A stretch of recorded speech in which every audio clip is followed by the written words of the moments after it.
First main episode in a while. Yeah. Welcome back to Gaudí. We're back, only slightly older and greyer, midway through our Gaudí series, and we've got some more buildings to talk about. The good ones. It was quite a long time ago that we recorded the last main episode, but we were talking then about what I think are still regarded as like slightly early works or slightly not quite full Gaudí kind of works. They're not mega on the tourist trail, and that's not just because lots of them are not in Barcelona. And in fact, the first one we're going to talk about, I would say, is still before. Yeah, it's still a main deep cut, style. but by the end of the episode, we're going to wade right into the touristy. I think there will be like roughly 3 episodes of the famous stuff. Yeah, this is part of it. This is part 1 of that. You're listening to About Buildings and Cities is the name of this podcast. Yes, I'm George Kinjal. I'm Luke Jones, and we're going to cover 3 of Gaudí's projects deep in the grid of the Exemple new city. There are 3 projects all out in the new city blocks that had been laid out as part of the kind of Barcelona expansion plan. In fact, 2 of them are on Passage de Gràcia, which is a sort of pre-existing monumental route, but one which was then incorporated into the urbanistic plan that was adopted. These are urban and domestic. They're apartment buildings and houses. And the thing that makes them urban, which I'm sure we've said lots of times, is when you've got buildings all around you. Yes. And so the site is constrained, tight and tall. There are no villas in this, really. There's a townhouse and blocks of flats. Yeah. And more than any other projects so far, they're also about putting up a facade that people are going to actually look at. So although the Palau Güell is technically an urban palace, it's in the extremely sort of constrained street where you kind of are right up against the facade before you can really get a good look at it. And unlike that, the projects that we're going to talk about today are all on pretty well-sized thoroughfares where you can get a good old look at them as long as there isn't a bus or some trees, a tram, that kind of thing in the way. Yeah, and they're landmarks. Right, should we start talking about them? Yeah, sure. I think the other things about what makes these particular will become apparent. Casa Calvet. This one was built between 1898 and 1900. So this is about a decade after most of the projects we were talking about in the last episode. We've reached the 20th century. We've reached the 20th century, yes. There's an overlap between these things. Yeah. It's interesting because this one, we'll talk about 2 later that are definitely modern. Yeah. As in, where they make historic illusion is very abstract or kind of distant. Like that's definitely not driving the project. Whereas this one, it's not really a historicist building, but it has conspicuous and overt historicist elements. Yeah, and it's a kind of, I'd say it's a sort of historical synthesis, a bit like some of the interiors of the Palau Güell, I would say. Yeah.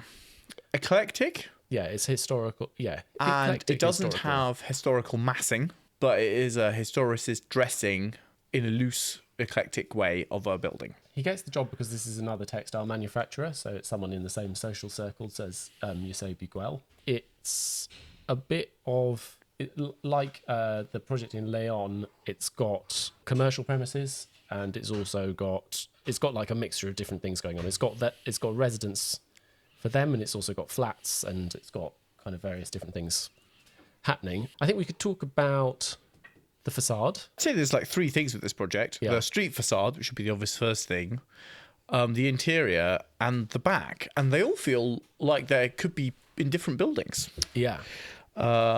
This is a building which is not totally sure at all points what it is. So the street front, which I think is almost the easiest, it is a bit taller than it's wide. It is 5 bays of windows. On the ground floor, it looks like retail, at least a bit. And it's 5 bays tall with normal windows, and there's a sort of attica story. Yeah. The facade is of big rusticated stone blocks. It's got a sort of flouncy Baroque roof line with sculptures. Yeah, with these sort of like Dutch gables or these kind of rounded. Which is gingerbread vibe. Very expressive, but also feels very much like a flat thing that's been kind of cut out, like with a jigsaw. It's got rounded, protruding little balconies, Yeah. like sort of big Juliet balconies, which also kind of add to the expression in dark ironwork. If you told me it wasn't my Gaudi, I wouldn't be surprised. This feels like a very loose, quite luscious, not terribly historically accurate historicist facade. Yeah, we talked about Louis Domenech's Sampo Hospital on the bonus, and this, of all the Gaudi projects we've looked at, feels sort of most close to that, doesn't it? It's like a very this is jolly, more historic... jokey, I think. Like his ones are, I don't know, they're pretty jokey. They're like little yellow domes and things. they're jocund and fun. Yeah, sure. But this one, I still think they take themselves fairly seriously. They're quite academically correct, whereas this is not at all academically correct. Yeah. This feels with a sensibility which isn't like that, but it goes a bit more towards the naive. Sure. Yeah, no, I could buy that. And then what else is there? There's like a big bay window above the front door.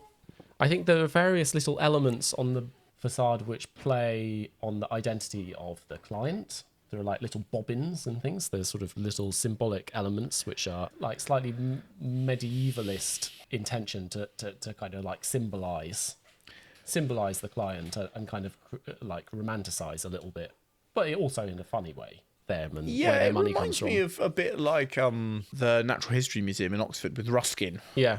Trying to have this carving which is in a medieval spirit, but is kind of and trying to be jocular, jokey, like this medieval carvings can be. Little people crawling out of the things, but within a kind of like, this is still made to a plan. Yeah. Like the building isn't like that. It's kind of like quite measured. It's collagey. It's kind of additive. The balconies are on little brackets. In like later projects, we're going to see like balconies which are kind of like undulating and growing out of the wall or whatever. It's very much not that. It's very much playing the game of arranging elements, even if it's not sort of academic in its sort of deference to the rules. It's sort of academic in the sense that it's playing a compositional game rather than a kind of organic or sort of sculptural. I think we were discussing before about how later on in Gaudi's career, he kind of breaks free of notions of like how different building elements function, or that a building is kind of composed like syntactically out of like known elements. You have a facade, you kind of put out according to kind of principles, windows and doors on it. This feels like it's like that. It's like the windows and doors. Now the proportions are sort of strange, and the way that the brackets function with the window, it's kind of off, too muscular, or a combination of naive and detailed. But it's still articulated elements. Yeah. Quite nice facade, I think. Yeah, it's sweet. It's sweet. No complaints. We can look at the plan. So the plan is quite kind of orthogonal and conventional. It's got a stair. If you imagine, it's a kind of like it's a rectangle in the site, as they frequently are. It's got a square spiral stair in the middle of the plan with a light well on either side of it, and then it's got rooms across the front, rooms across the back, and kind of like rooms wrapping around the side, with also, I think there are two little other tiny light wells there which are kind of admitting light into some of those side rooms. What can you really say about it? It seems quite pragmatic, unusually. Yeah, it looks fine, looks nice. Looks very much like it's got a bit more circulation space than you'd be aiming to have. There's an awful lot around the core, around these two light wells. Yeah, I think that this like turn of the century though is very much the era of like delightful circulation, superfluous circulation, which is and I'm not sure all of the plans are like, I think this is the sort of entertaining floors. Yeah. From front to back, there's a really simple inversion, which is that the balconies on both sides. On the front, the balconies are in bays 2 and 4, and on the back balcony they're in 1, 3, and 5. So there's just sort of a very simple shuffle. And 2 and 4 have big bay windows instead, which actually are much more the kind of biggest entertaining rooms are actually on the back. Yeah, it's interesting. Section. So let's talk about the back, because the back is a lot wilder and cooler, I think, than the front. It's still kind of Baroque, or it's more Baroque than anything else. So it's got, that thing of the sort of the kind of classical balustrade along the top with little kind of statuesque finial things sticking up from it. It's got lots of kind of balustrading of a distinctly kind of classical type. Some of it wiggling out from the facade and then going back in again. The colour scheme, not so much, though. But it does feel kind of this. It also feels like proto-modern, industrial. When we're talking about the back of the Güell Palace, it's got that strange bay window, which is more elaborate and strange than this. But does make gestures towards being kind of mechanical. And this feels a bit mechanical. It has this like tealy copper green gridded windows and shutters. The bays go up, they feel almost like as if they're reaching towards deco or something, or very, very like there's a hint of the cockpit about them, isn't there? Or the prow. There's also something distinctively modern feeling about this horizontal banding that it's got. So the although they are bay windows, they're kind of wraparound windows that go all the way around the bay. And as a consequence, the sort of band where the bays and where you go out onto the balcony, they sort of feel like voids. And then the balustrading and the gap between the bay window fenestration and the stories feel like sort of punched forward. Partly because it's white as well. It's sort of, the white painting and the kind of really industrial flat colour. It's got like a bit of a hint of the modern. And I think it's not super duper duper early to be looking that modern. If you were thinking of it in terms of what was going on in Vienna, or Behrens is getting going at this time, I guess. But for Gaudí, it is. The Gaudí is a bit of a road untaken. I mean, it feels like this is definitely him responding to people like Hoffman and Wagner and those kind of. I was really thinking of Hoffman. For someone whose kind of mythos is so sort of like unworldly, actually, I think he got through an enormous amount of magazines and. He was definitely into architecture, right? And he why knew wouldn't you if you were? He knew what was cool. This whole building doesn't feel like he's really cut into his style yet, which is why I think it's interesting that it's kind of going on after the Güell Winehouse, which isn't his own style. I think that's also we'll talk about it probably in the next episode, I guess. Isn't his own style. I can feel it like taking also from stuff from books, but it feels a bit more like it than this. And it's got the circulation spaces are super duper lush and in historicist nouveau with lots of beautiful tiles and fancy terrazzo polished details and beautiful curvaceous ironmongery. What's the name of that kind of column? The columns that you have in the Solomonic, the wiggly ones, like Solomon's Temple. The wiggly ones, like in the Baldacchino in St. Peter's. Well, so in this case, they're holding up the staircase and they're made of terrazzo. That must have been fun to make. Gosh, yes. A lot of people got silicosis grinding those down, I imagine. But maybe they're worth it. Who's to say? The light wells feel quite Al-Andalusi. You've got this lovely kind of dark blue tile work. You've got a real sense of like coolth. It's absolutely full of this is full of like expensive, well-made, crafty stuff. It's a real like Gothic Baroque fusion. So you've got like the Baroque columns, but then actually as soon as you get to the stair is supported by this kind of vaulting, which is like extremely sort of Lady Chapel kind of vibes. And it's got a certain amount of been through the 19th century Gothic painting style. But quite well done, I think. Quite nicely and freely handled. Everything is just detailed within an inch of its life. But there is not a square centimetre that has not had some serious craft done to it.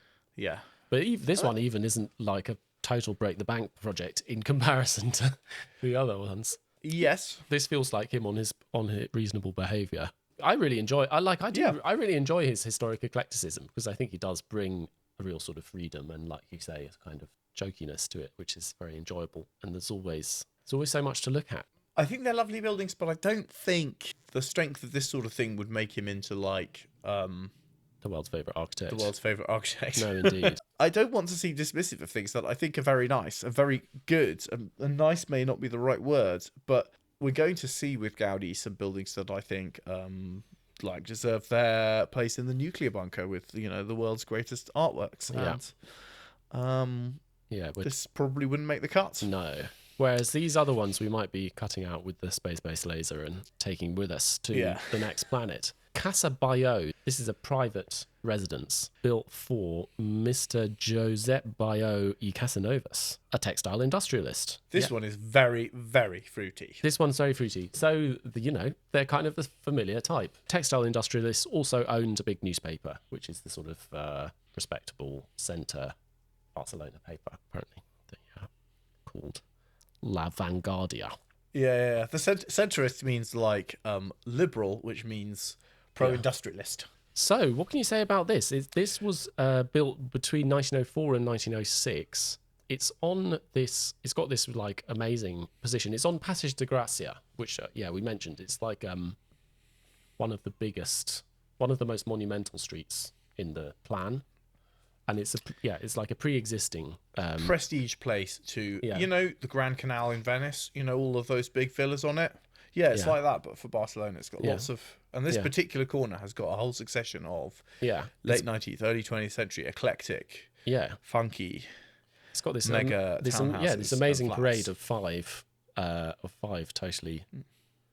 totally out there late 19th, early 20th century buildings. There is Casa Amatller by Josep Puig, Casa Leo Morera by Luis Domènech. It's the one far left. That makes sense. Saucy sort of Venetian Gothic number. Yeah. Casa Muleras by Enrique Saunier and Casa Josefina Bonet. And I think Saunier's one is the one, and then Gaudí's is number 5, if you're kind of going up. He's the last one in the series. So the one next to Gaudí's is Casa Amatller by Josep Puig. Yeah, which is, as you say, what is it? It's kind of like Venetian Gothic, but with a very pointy roof. But with a Dutch roof. Yeah. And quite arts and crafty. A thing that you get in some arts and crafts building is this like band of windows. Yeah. That's like really going towards the strip window, but is made of lots of little subdivisions. Yeah. Which could be at one level like a walking long gallery, or could be a kind of going towards the modern arts and crafts interior, which is always kind of nice and cool. And then it's got that gable, which has got a great street presence. And this is a building I know nothing about, and I'm working on, having walked past it a few times. The street is like by repute called the Street of Discord, but I think that's not really true. Actually, it's quite a kind of harmonious, enjoyable sort of assortment, and not without like a few little kind of gestures of mutual recognition between the different buildings. Gaudí's building sort of steps down on the left side to come close to the level of the house that it's next to, and the others all kind of often sort of line through with their kind of roof lines and things like that. Yeah, what it is that it's got a succession of buildings on it that are loud. They're loud, they're eclectic. So the one next, the Amatller is for a chocolate magnet. Nice. That's much better. That's the neighbours. That's good. I mean, you would always be friendly with them. But anyway, you can imagine how Gaudí met the client for this one, and apparently he had to pray to the Virgin of Montserrat. He's undertaken he was only going to do religious commissions from now on at some point around here, and he had to pray to the Virgin of Montserrat to see whether he was allowed to. Not religious commissions. Yes, so she said yes. She said yes. He had to ask permission. She's been very accommodating. Yeah, she had to ask permission. So, am I right in saying this one had some pre-existing building in it? There was a pre-existing building on the site, and parts of the structure of the existing building are incorporated in some way. It's not very evident what they are, but yes, this is technically a refurb. I don't imagine it was any the less resource intensive for that. No, it seems very, very resource intensive. Yes. Okay, again, we can deal with it from the point of view of the street. Yeah. And from the point of view of the street, I would say this is one of the most famous Gaudí facades. Yeah. It has, to me, like 3 levels going up. Yeah. At the ground, there is a kind of relatively open kind of retail level, with a kind of connected level which creeps up the next 2 stories. Yeah. Which is remarkably biomorphic. Yeah. In is it stone? Yeah, it's kind of tree trunky, isn't it? Like twisted kind of tree trunky, but also perhaps like over like articulated knees or joints going into these kind of oval. There's an oval form divided into two down the center by some skeleton, which forms these window openings, which it's definitely biomorphic. It's definitely biologically inspired, carved in stone. But exactly what bit of biology is that? Is it a plant? Is it muscular? Is this some piece of stretched sinew or connective tissue? Hard to say. Very striking. Also, the fact that this is being made into a completely free, continuous surface, I think, is something to note on. Although points things that are essentially decorative, I would say, kind of columns, which are almost like window mullions, do have articulation within them. They feel like they're like a different kind of biological structure kind of budding on, like a flower coming off a stem or something. I mean, the first floor feels very bony. They have these kind of knobbles, and I think the kind of the metaphor of like bones feels kind of appropriate for that. But the other bits are like the bit like below melting is more, glacier or like wind sculpted stone. So that's there's the kind of piano nobile with this, like, which is actually like an almost completely glazed facade behind that sort of bony. But there's a lot of obstruction. That kind of bony front, and then above that it is completely covered in glass. It's this like it's this sort of rainbow coloured facade with protruding balconies. So it's got a grid of windows which have got these incredible balconies, which are also very biomorphic. Which have got kind of two kind of oval grates that feel like they're kind of they're like baleen meshes of wrought iron, and then there's a flat facade behind it, which has its patches kind of almost percantilist at this distance, coloured glass patches which kind of blur into each other in shades of green, blue, red, light blue, and there are discs scattered across that, which are ceramic painted glazed discs, which kind of give the surface a sort of bobbly swimming quality.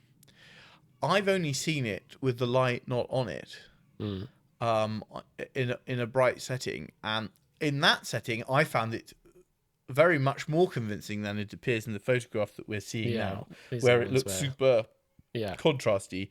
My experience of it much more is like the sort of wishy-washy background of a like impressionist painting of a garden, where actually the bluey background becomes a kind of grey with notes of different saturation swimming in it. And I think if we were going to talk about impressionism in architecture, you know, the image of thing through the mist. All the photos are in the sun. They get up early in the morning, the photographers. I mean, it may before midday anyway. Well, also I tend to like travel more like in like January, February than the rest of the year, which means you just get a lot of low light. And then we're not done. Then there's more. But I like, and that I think is, for me, works really well. Amazing. But it doesn't look I guess it stands good in these comparison pictures. again. Since we're talking about Wagner all the time, you can think of like a complete correspondence with his like all glazed facade The Majolica house. But very different. I prefer the facade wise. I prefer this one. Well, because those are like slightly kitschy kind of Art Deco flowers, whereas this is like impressionist wooziness. It's sort of this feels preferable. That bit feels more substantial, and then the roof is bonkers. Like, I kind of like it, but it is like this is pushing the envelope of. It's last place in the gingerbread house competition, isn't it? it's like melted. It is not utterly unreminiscent of a gnome Wendy house.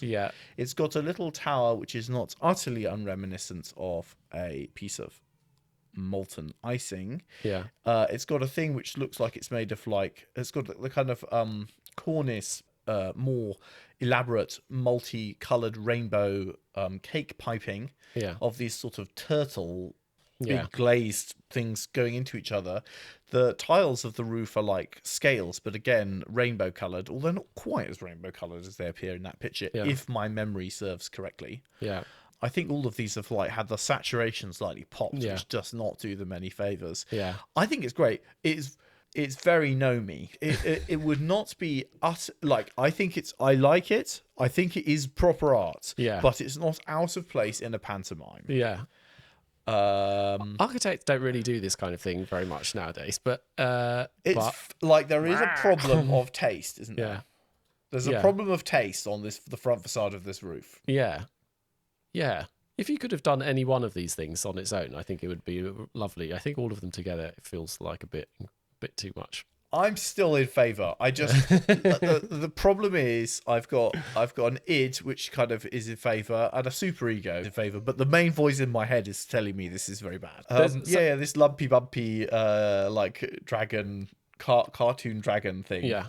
So there is at one level there is a kind of like sculptural sort of allegory metaphor thing going on across the whole of the front exterior of this building, which is a sort of dragon sitting on a pile of bones, which is a kind of heraldic symbol of Catalonia. Their patron saint is St. George. But Although they call him something different. But Gaudi's already done some goes at dragons and things, and they have never been quite like this one. no, this dragon is, ready to party. So at the bottom, we have had biomorphic things before. Oh my God, is that part of Casa Calvet? That's the landscaping, which we haven't talked about. That's the landscaping of Casa Calvet. So if we skip back to the previous building we were talking about, there is landscaping Yeah. up the rear terrace or the first floor when you're not looking at the cool modern building. Which is very kind of the Tempest, isn't it? It's very... Yeah, it's got a little... there's like, I would say... There's a bit of like overblown fanciful painting of like a boat. Yeah. There's like maybe 20% Geiger, as in aliens. Yeah. Actually crank that up to like 50% that, 50%. And there's also the use of I suppose are these like as found sort of windblown rock forms, rock formations. We have previously had this like bioform thing that we will show in Calvet. Yeah. Pictures of. In the garden. But I think here it's moved even another step. Yeah. To, from the language of like the overtly biologically inspired to the abstract. I think you have to see that as like a general cultural move towards abstraction. Yeah. When we talk about modernism, we're normally talking about the machine aesthetic. We're thinking in terms of Le Corbusier and ocean liners and the self-building dam and things. Yeah. But in the late 19th century, there is obviously a artistic strain towards abstraction in general. Yeah. Which is kind of progressive, right?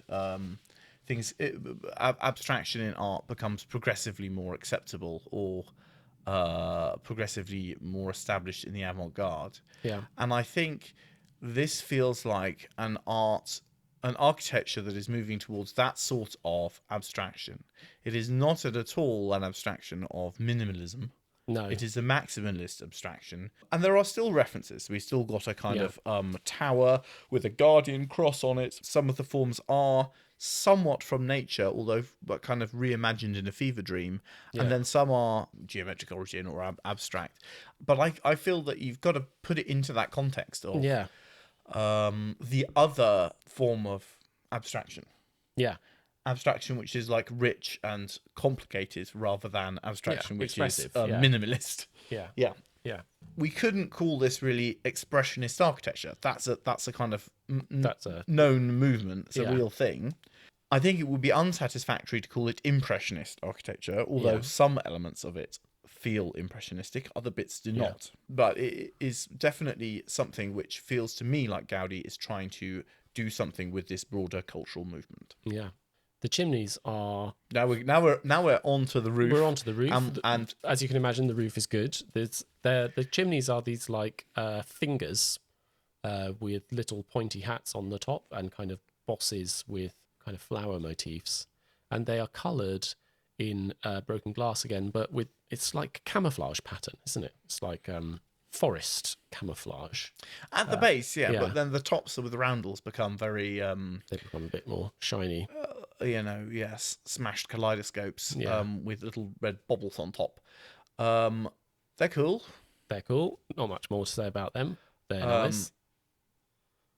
I mean, Is there much more to say about them? I mean, I almost feel like that we should, but they're so inscrutable. Something to say is you do not experience them at all from the facade. The facade is the story we told about it, but then you go up on the roof and you've got a roof playground, which is like a garden. Yeah, like a plants. walled garden.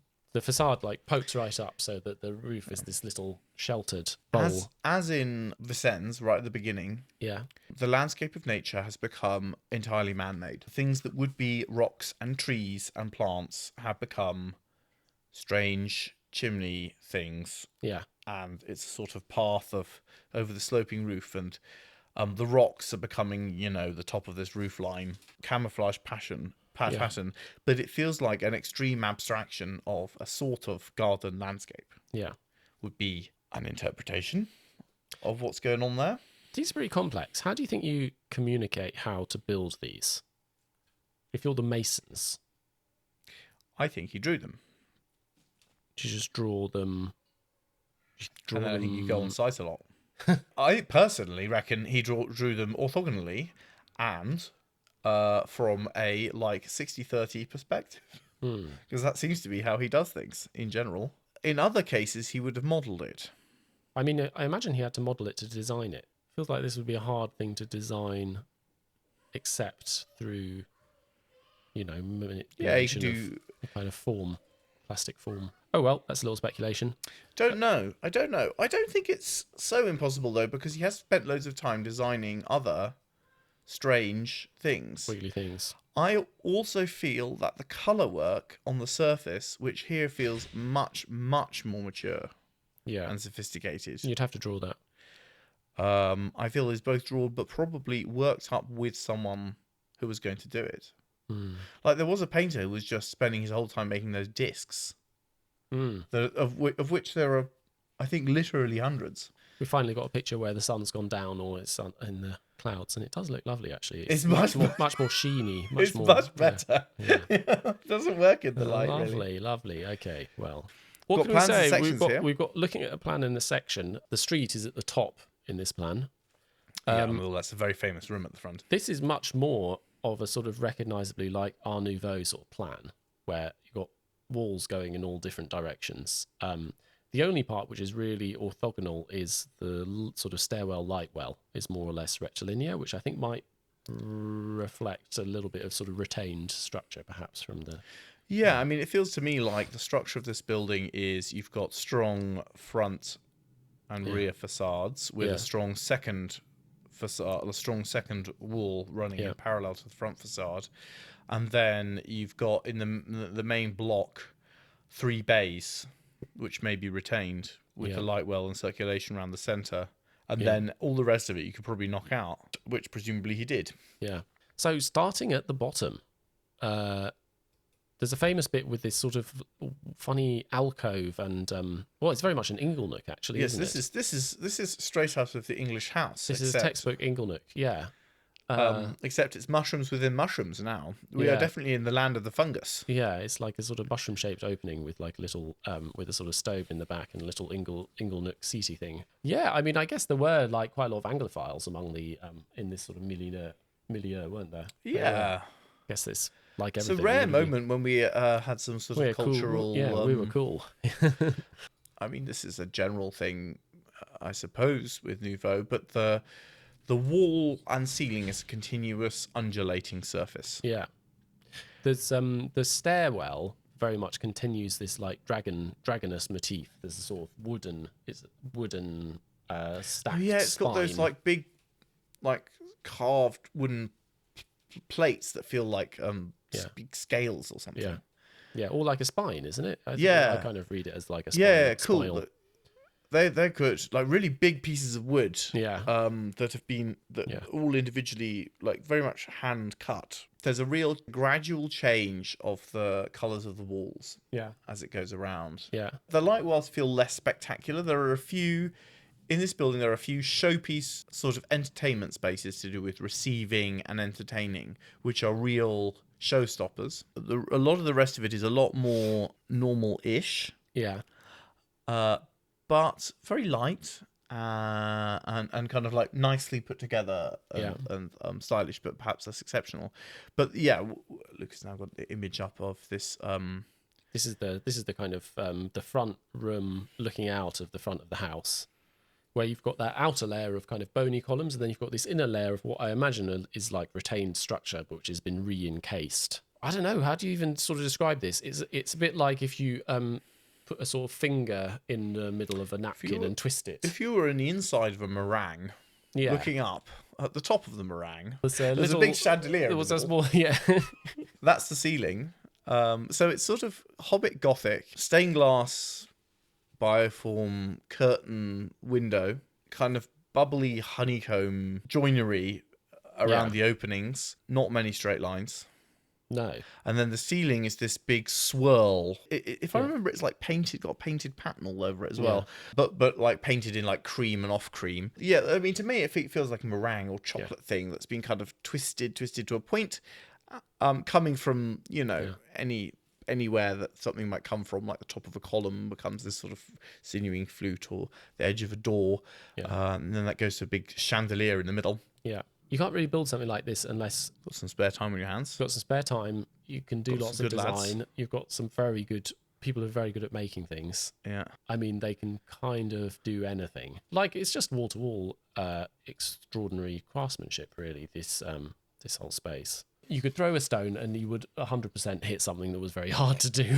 100% hit something that'd be very hard to fix. 100%. Yeah. And again, like, there is this sort of suppressed little bit of direction towards modern architecture, isn't there? This kind of completely glazed. It's like a curtain wall. I mean, it's the strangest curtain wall you've ever seen.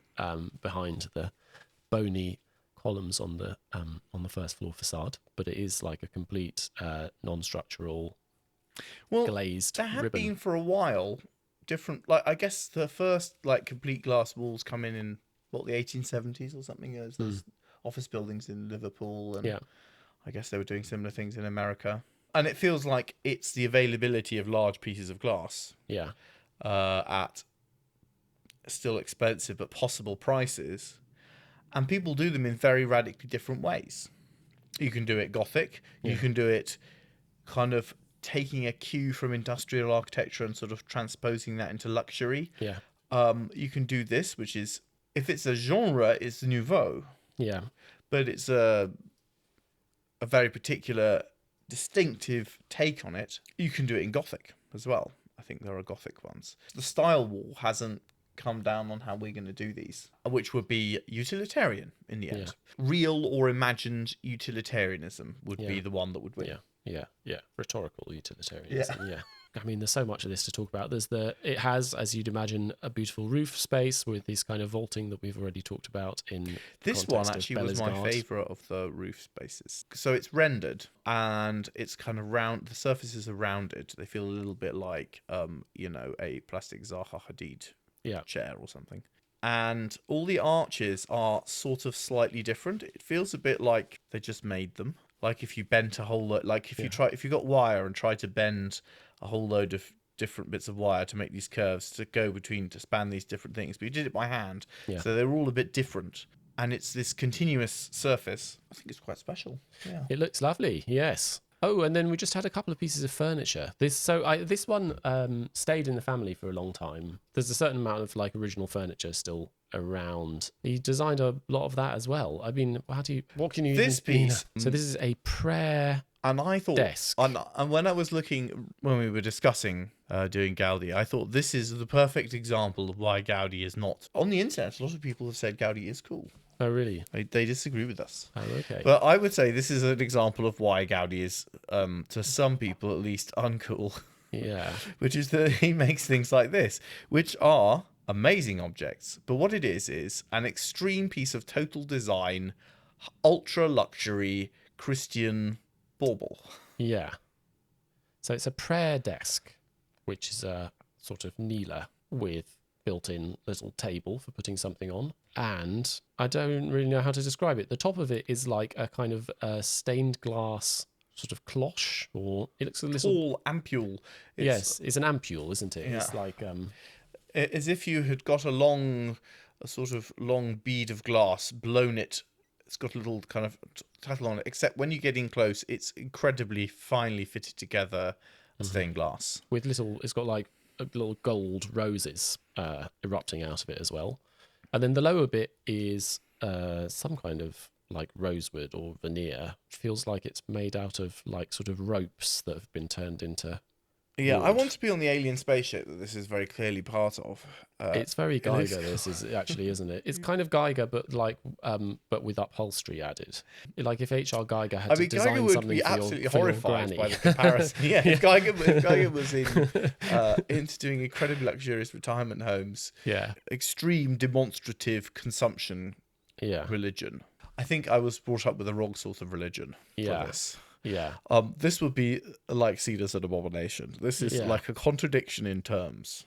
They haven't read it's very all of the yeah. applicable texts. yes, Which I guess was not the point. I have no doubt these people were serious and sincere Christians. What can you say? It's very unlike anything else I've really... How much do you think it would cost Thought to have? I think if you were selling those now, the ticket price would be like £500,000. Yeah, well, yeah, it's very specialised.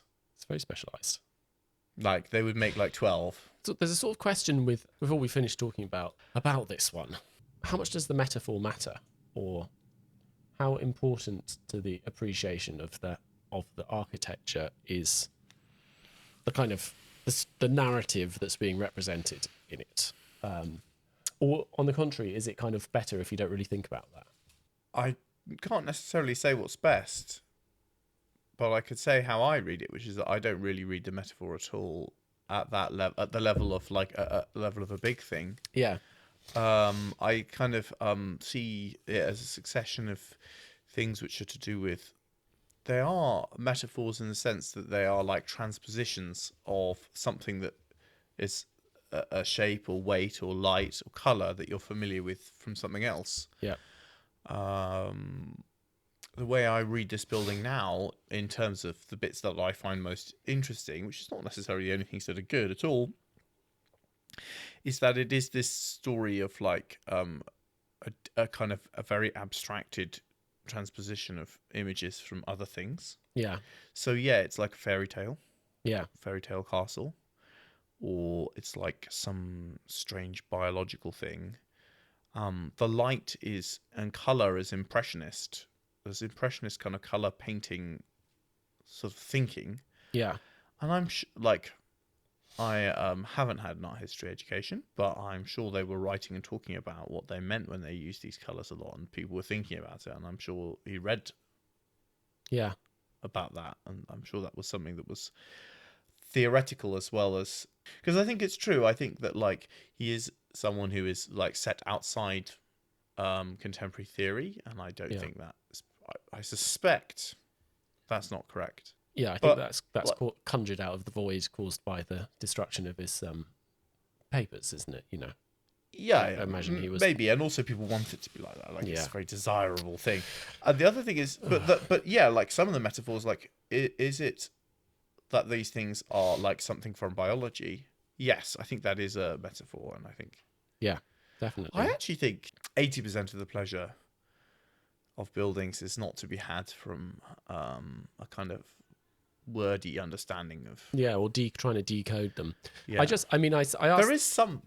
I asked the question because I feel like the when you visit Gaudí buildings, you kind of encounter a like Gaudí interpretation industry, which feels like it's extremely invested in you understanding these metaphorical meanings of his buildings extremely literally, and like placing. So I mean, in Casa Milà, which is the building we're going to talk about in a minute, the fact that you should understand the inner courtyard as a forest is like hammered through home with like an extreme lack of subtlety in the kind of audio guide and the sort of presentation materials. I think it is because I never get any of that stuff. I hate reading. It's and compulsory. Audio guide. Yeah. It wasn't when I was there. Ah, well, maybe not. Maybe you I just didn't listen to it. Yeah. Listen to it. Like, if someone gives me a compulsory audio guide, that is an absolute guarantee that I will not listen to it. At one point, when we were doing the research for this, I was looking through the like TripAdvisor ratings for various things, and like an audio guide which talks to you like you're an extremely backward child is like a common feature that people complain about in a lot of these. I do think that there's maybe like a slight I've issue never with listened. In fact, I'm going to say I've never listened to an audio guide in my entire life. I have been given them a few times. Yeah. Well, I have never listened beyond like one thing. Maybe. Yeah, there you go. Okay, this is the one of the like top 3 super famous ones. Casa Milà is an apartment building, also on Paseo de Gracia, built by Gaudí between 1906 and 1912. The story behind the commission is it was commissioned by a guy called Per Milà, who was a property developer, and he had got together with a woman called Rosaire Segimon, who was a wealthy widow. Her previous husband was a guy called Josep Guardiola, who, as you can imagine, was another Indiano. He'd had coffee plantations in Guatemala. He'd made lots and lots of money. He'd come back to Barcelona, got married, got deceased. And so lucky Per Milà was in the position to spend all of this money from the first husband. There's a man who's very good at helping you spend prodigious amounts of money. It's a property developer. It's Antoni Gaudí. Oh, yeah. Oh, yeah. Well, yeah. Yes. Let me help you with that. Yeah. And there's a lot of toing and froing with the city council all the way through the design and construction of this building, because the ground story pokes out into the street, which is not allowed to do. The upper stories also kind of push out further. They like lean out further over the street. Also is much too tall and doesn't respect the height limits in the city plan. And so there's all kinds of... And had a massive religious sculpture on top. They did originally have a massive religious sculpture on the top, but that was cut. Should we talk about it? Yes. It's a big building. It's bigger than any of the other buildings we've talked about so far. It's a corner. It's 1, 2, 3, 4, 5, 6, 7, 8, 9... 7 in the main bit with some trimmings on either end. Yeah. It's big. The first thing that strikes you is that it has this undulating stone facade with big openings. Yeah. There's a sort of grid of not really rectangular. They're more like eroded, sculpted openings on a continuous facade that is banded. Yeah. And people talk about it as if it's like a windswept rock or a quarry. Yeah. Or the quarry. It's called the quarry. Is the local kind of popular nickname for it. Not wholly complimentary. It's very rough, but it's also sort of undulating. It's kind of biomorphic, whereas in Casa Batlló, the like biomorphic elements are more separate. In this one, it's like this. Your main impression is of this kind of mass, this kind of undulating mass of the facade. I think it is. It's definitely closer, whereas the other one was a whole series of things. This feels like a big round sedimentary rock that's being kind of eroded in layers and has got all these potholes in it. Yeah. Some of which have kind of a lichen of balustrade ironwork, black ironwork, all twists and turns. The facade goes up not completely vertically, but vertically-ish. Yeah. And then kind of rounds off to this kind of cakey top. Yeah. And then there's a whole load of other things. Yeah. There's a sort of semi-gianty story at the bottom, or like more permeable level. Yeah. There's a roof, which is not stone, I think, or is it? No, it's ceramic. Roof, ceramic, but kind of looks stone-y with lots and lots of little windows in it. And then above that, there are these famous, large... Well, they're not all chimneys. Yeah, they're sort big cakey things on the top. chimney ventilation, swirls. Tops of stairwells. Yeah. On each story, more or less where you imagine the floor line would be, the kind of bottom of the floor plate, maybe, it has like a sharp line Yeah. where it kind of but which is still a sort of undulating sharp line. Yeah. It's like, it's kind of like a fold. If you were kind of plastering with a palette knife Yeah, this curving surface and you brought it up to an arris, yeah. but like just following the curves of this sinuous object. And that kind of undulates both in and out and up and down. And then a lot of the openings are all kind of popping up and down a little bit. And some of them are like completely rounded. Others are more sort of square. And then on each story, it like goes in and comes out again. So the facade is kind of undulating out at the more or less the kind of floor line of each story where this sort of sharp line is, and then kind of going back in again. And it feels kind of hollowed out. It feels like a coral, or like like a kind of wind eroded rock. Where If you were going to prepare drawings to construct the stonework, working drawings, they would be amazingly difficult to draw. I mean, much more so than I sort of think I would kind of know how you could do the chimneys, because it's a material you don't have to carve. This is made of lots of pieces of stone, which presumably fit together over a metal or it's steel, isn't it? Not concrete. So internally it's a steel columns that hold up the building, and so the facade is self-supporting rather than structural. Fitting together over some sort of armature. Yeah. If I was going to recreate this in stone, which it wouldn't be how I'd do it, I'd probably put the whole thing together and then carve it to shape on site with a Kanga hammer. That's not how they did it. So the limestone is from Garraf.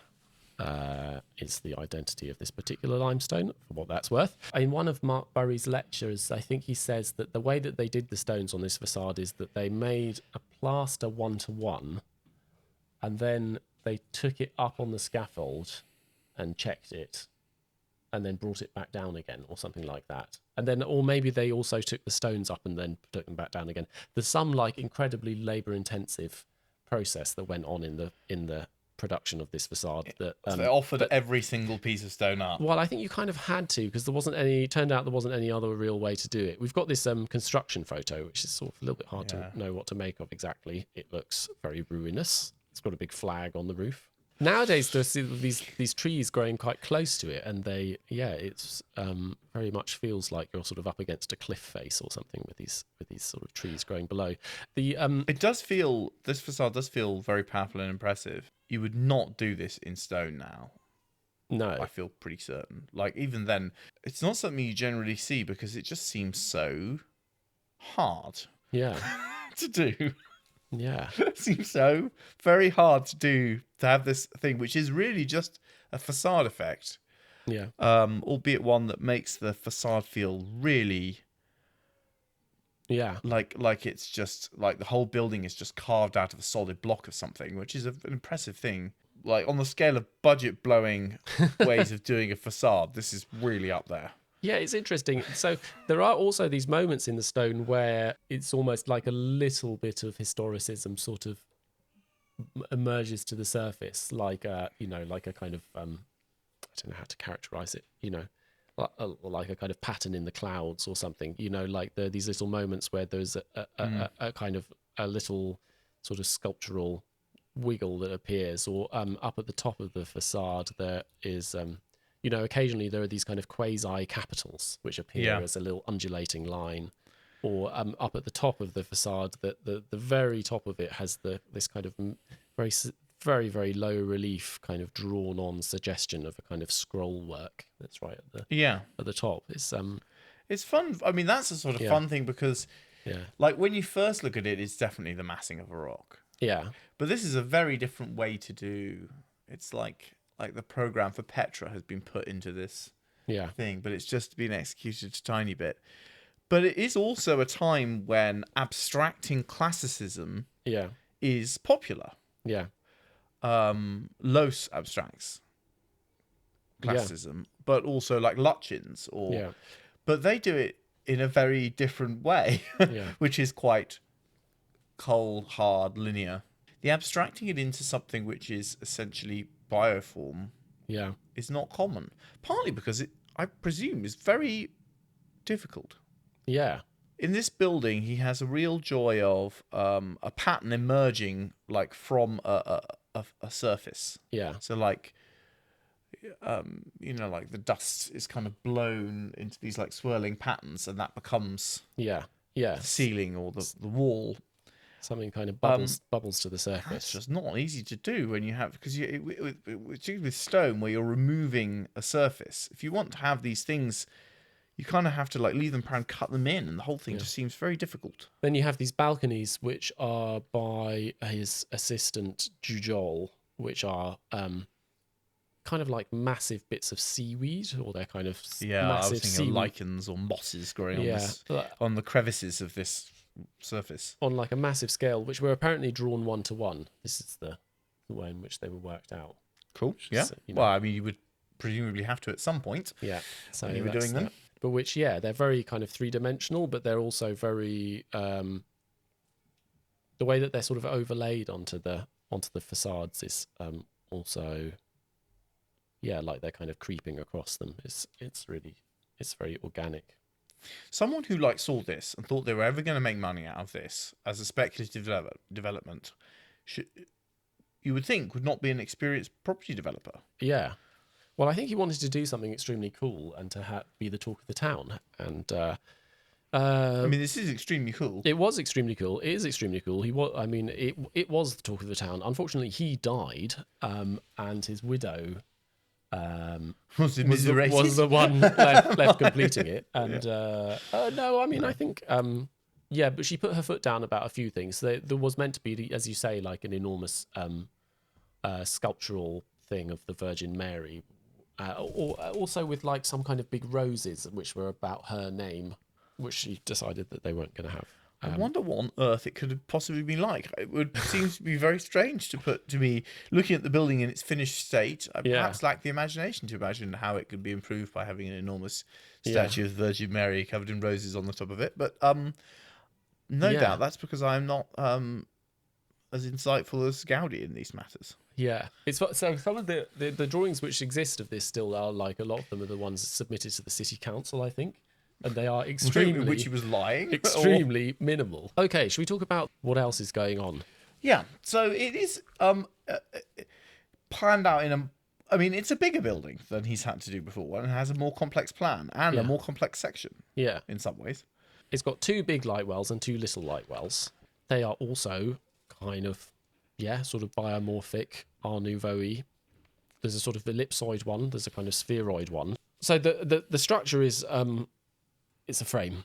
It's got steel columns all over the place. And he's sort of making the most of the potential of steel columns. Cripes. That you can. That also looks difficult, though, to me, because this is not the steel frame of a Chicago office block. No. It is the steel frame of something that's reaching towards a Zaha Hadid building, where each piece of steel is different. Well, yeah, they're just all over the place, aren't they? I think they're just round columns, but they're just in well, all but sorts of I'm places. thinking of how are the floor plates done? Yeah, I don't know. Because every span is different, and and it's spanning towards. It's like to the first approximation, the plan is kind of like a section through a load of bubbles. Where like sometimes the lines come together and there's kind of equal pressure on both sides, and it's straight lines, but it's kind of like foam. Yeah. Or cross section through the cells of a leaf or something. Yeah. They're mostly these quite little spans, and I imagine they're vaulted. I assume the whole thing was steel. Yeah, maybe. There's certainly a big drum down on the basement level, which I think covers the top of one of those light wells, which is one huge steel. That's this one. Yes. Yes. So how do you think the floor deck is made? I'm assuming it was posts and beams. But then how do you what's spanning between the beams? Yeah, I mean, you could have like little beams, and then you should have like Catalan vaulting between them or something. I mean, I really don't know. But at that point, that would be kind of like one of those like ones that you made out of posts and beams with, you know, precast concrete elements or whatever. Yeah. Or like one of the ones where you leave the formwork in, you know, Yeah. which spans between small. I imagine it's some Catalan vaulting in between like close. Yeah. But you could do it at like, I don't know, They're probably 600 centers or something. Yeah. Okay. Right. Stand down if you've already got very angry about us being wrong earlier in the program. So the answer is the floors are steel, and the structure is a mixture of stone, brick, and iron columns, variously. That would make sense. Yeah. Cast iron columns. Yeah. That's how you would have done it earlier than this period. Yeah. So there's a kind of So on the inside of the well, I guess on the inside of this light well, you can see these lower levels are stone columns, and then at a certain point they must switch to being iron. I think where they become much finer and get encased in the wall. I mean, cast iron columns are amazing. They can be so Yeah. thin and take so much load. Yeah. I mean, that's cast iron column, wrought iron beam vaulting between is mill construction, Yeah. basically. Yeah. Well, and you can see the vaulting construction is like little shallow. Yeah, so they really are. vaulting, They're like that could even be vaulted by like you could if you wanted to vault it with a single tile. Yeah. Which you sometimes get. Yeah. And then you like pour whatever's passing the concrete at that particular point in history. Yeah. On top. Yeah. So there's some light wells. The light wells, on the interior of the light wells, they're a kind of a bit like the facade of the Casa Batlló. They're again this kind of sort of cloudy, color washy. Here it's impressionistic. painted. Am I right? Yeah, this painted. It's paint. Is it polished plaster or something like that? It's some kind of like painted sealed plaster, which then kind of wraps down onto the soffits. I was looking at the painting. It's like there's a fairly light ground to it, and then it's got this kind of wispy, smoky, like a smoke pattern. Again, it feels like an impressionist use of color, which also kind of goes in gradient up as the light changes up in the light well. Is it a forest? Sort of. Not really. Yeah, I didn't hear this metaphor at all. I mean, the metaphor of a forest of columns is true of a set of basically any building with columns in it. I guess this one is more foresty because the columns are not on a grid. They're kind of irregular. Yeah. There is a kind of painted scheme which has I remember like loads of flowers and things. Yeah, flowers and like nature motifs and things. In some ways, I think that we've talked about too many roofs already, but this has another one. This is a really great. It's a roof on a grand scale, the attic, which was originally completely empty, and it's a kind of two-story. It's funny, he's done it again. He's done this incredibly like elaborate, difficult, expensive way of doing this thing. Yeah. For nothing inside, Yeah. just to create that roof line. Again, which I feel he must have been able to do somehow. That you could have like smashed together some timbers and then like I mean I don't know, I didn't have plywood back then, but they're the if you wanted to do a cheap way of this, it'd be like do a timber frame and then like staple loads of like 5mm ply to it.